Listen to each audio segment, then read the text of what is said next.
Maaga nga ako nagising nito 4 AM kasi may tumawag sa akin, magdi-deliver daw sila ng balikbayan box. Pre, dali-dali na nga akong gumising kasi excited ako kasi sino ba naman magpapadala ng balikbayan box sa ganitong oras? Bigla na lang kasi naisipan nung afam ko na magpadala ng balikbayan box. So ako nagulat ako, yung pala sabi niya surprise daw yun. So madami-dami nga pala tong ibinigay nung afam ko, mga gamit sa bahay, tsaka may mga wipes, may mga panty.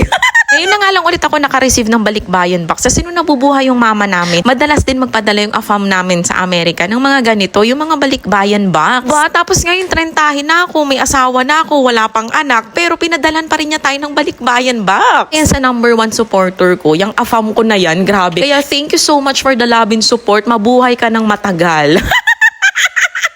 Ba? Tsaka nakaka-enjoy kaya magbukas ng mga balikbayan box kasi hindi mo alam kung ano yung laman. Surprise, gano'n. Ito, maraming spam. As in, ang dami niyang spam dun sa isa pang box. Tapos, ang daming chocolates, ang daming Toblerone. O, diba? Perfect talaga sa may mga diabetes.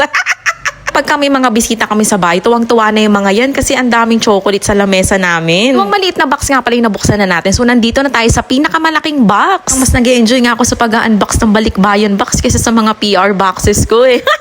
Malungkot din pala no kapag mag-isa ka lang nag-unbox ng balikbayan box. Wala yung kapatid mo. So meaning, ako lang mag-isa to. Akin to lahat.